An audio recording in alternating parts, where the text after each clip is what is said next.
Hello students, welcome to KP classes. This is me Samruddhi Naulakha and welcome back to our course in which we are going to revise entire syllabus of geography from boards and CVT perspectives. So अगर अभी तक आपने हमारे previous lectures नहीं देखे हैं, check out the description जिसमें आपको हमारी playlist का link मिलेगा.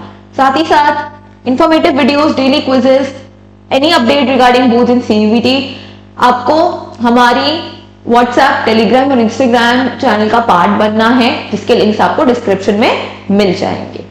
सो बिफोर दैट इन सभी लेक्चर्स के PDFs are available on our app which is KP classes exam prep app. और आईओएस यूजर हैं तो आपको क्लास प्लस ऐप के नाम के थ्रू मिलेगा.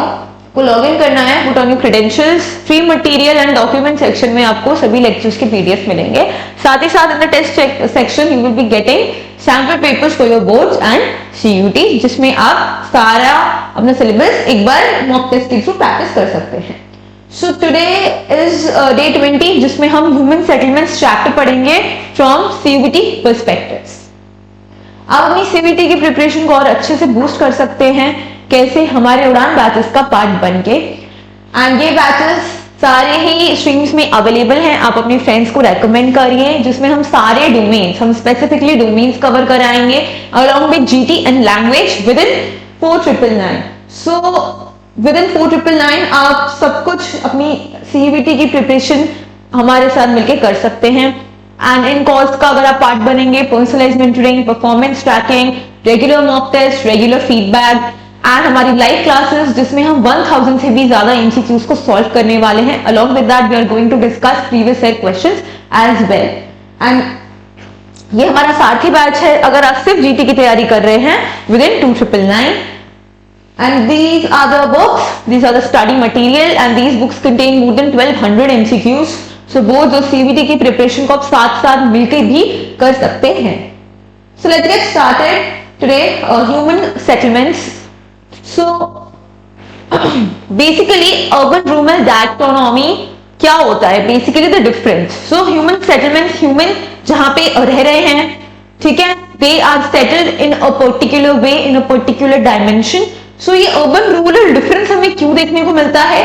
Because of the nature of activities, structures and functions. यहाँ पे uniformity नहीं है in the differentiation of the settlements. But the basic difference between towns, villages क्या है? Towns में जो main occupation होता है, it is related to secondary, tertiary activities. But on the other hand, villages सिर्फ primary activities तक ही limited हैं, agriculture and allied activities. But towns they go beyond the primary activities.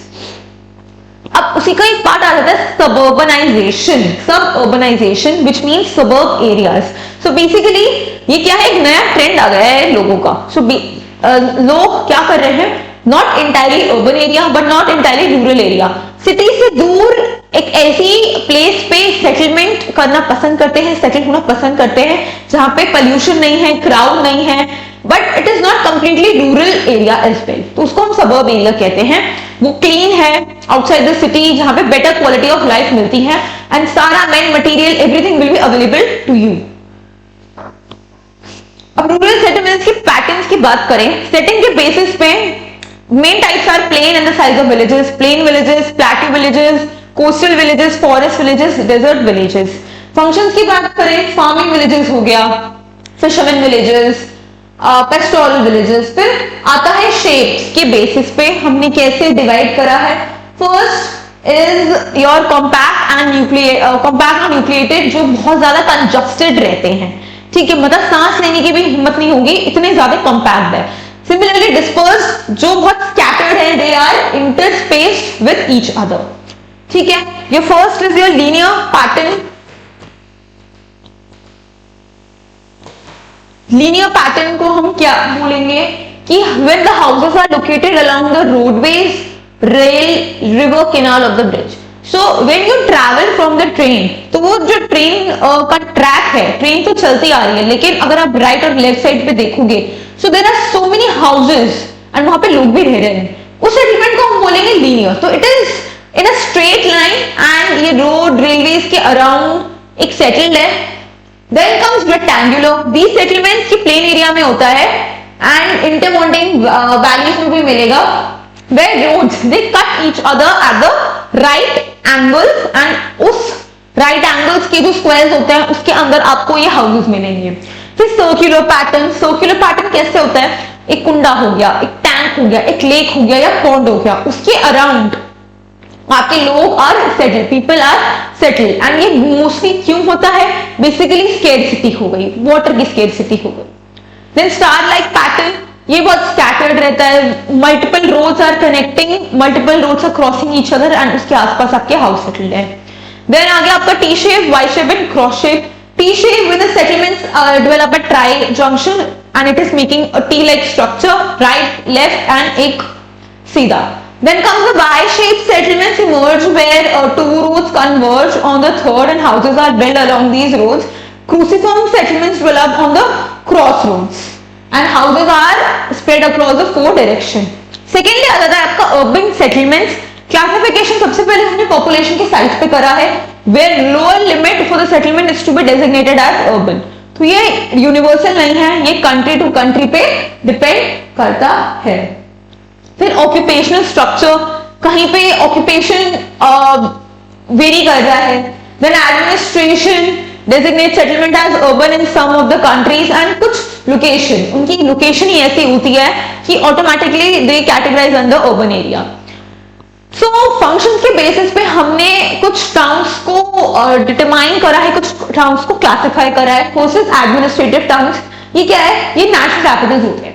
सारा आपका country का administration, उनके headquarters, important administration आपको इन्हीं cities के अंदर मिलेंगे। फॉर एग्जाम्पल न्यू दिल्ली हो गया, कैनबरा, लंदन, बीजिंग, ये सारी कैपिटल्स हैं। कैनबरा ऑस्ट्रेलिया की, न्यू दिल्ली इंडिया की, लंदन यूके की, बीजिंग चाइना की, ठीक है। Then comes provincial towns, they also have administrative functions, like Victoria हो गया, एल्बनी हो गया।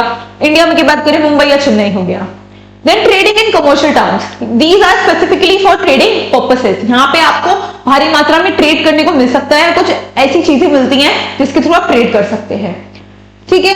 जैसे agriculture market town, Winnipeg, banking financial centre, Frankfurt हो गया, large Indian centre Manchester, transport nodes like Lahore, Baghdad, Agra. Then cultural towns, इनका total जो importance है ये सिर्फ कल्चर के रिगार्डिंग ही आता है। इनका सिग्निफिकेंस पिलग्रिमेज है, टूरिज्म को बूस्ट करना, ठीक है। लाइक आपके टेम्पल्स होंगे, Jerusalem, Varanasi, Jagannathpuri, all these places. Then classification of town on the basis of forms, ठीक है। तो हमने दो पार्ट्स में डिवाइड कर दिया है। First is the plan city and secondly एक ऐसे सिटीज जो हिस्टोरिकली ही इवॉल्व हुए, हमने उनको प्लान नहीं करा।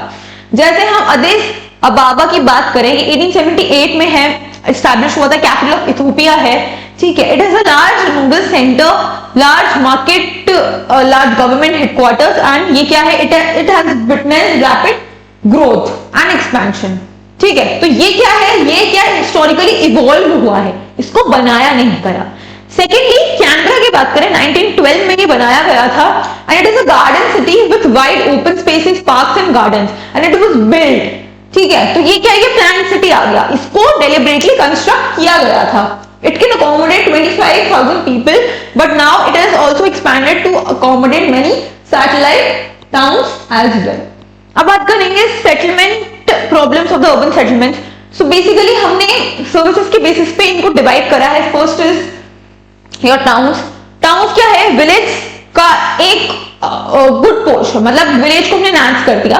विलेज में सिर्फ प्राइमरी एक्टिविटीज लिमिटेड होती है, टाउन्स में primary, secondary, tertiary on a large scale. So basically it's a better form of village. Then city, मतलब उन्हीं टाउन्स को हमने लार्ज नंबर पे कर दिया। Then conservation was coined by Patrick Geddes in 1915. It is apply a large portion of urban development resulted from merging. The key word is merging of the urban settlements. Then megalopolis क्या होता है? Popularized by Jean Gottman in 1957. एक super metropolitan city जो conservation को बना के मिला है। फिर comes million cities, ऐसे cities जहाँ पे 1 million population टच हो गई थी, ठीक है। सबसे पहले London, then Paris and then अभी 1950 तक 80 सिटीज थे। Then mega cities, the number of mega cities और megalopolis has been rising rapidly. So the number of mega cities अभी कितने हैं, 25 है currently, and million cities in Europe is 58,206 in Asia, 79 in Northern and Central America, 43 in South America, 46 in Africa and 6 in Australia. And यहाँ पे inadequate infrastructure such as electricity, sewage disposal, ये सारी facilities मिल जाती हैं. फिर एक term आ जाता है आपका हेल्दी सिटी, जो वर्ल्ड हेल्थ ऑर्गेनाइजेशन ने बोला था. क्या बोला था? हेल्दी सिटी क्या है? क्लीन है, सेफ एनवायरनमेंट है, which also meets the basic needs of all the inhabitants. तो एक हेल्दी सिटी क्या है? वहां का आपका एनवायरनमेंट सेफ है, वो क्लीन सिटी है basically, and it is providing all the facilities like education हो गया, हेल्थ सेक्टर हो गया, सारी फैसिलिटीज वो प्रोवाइड कर रहा है. तो WHO ने ऐसे सिटीज को हेल्थ सिटीज डेजिग्नेट किया है. So this was all about this chapter. I hope you like this video.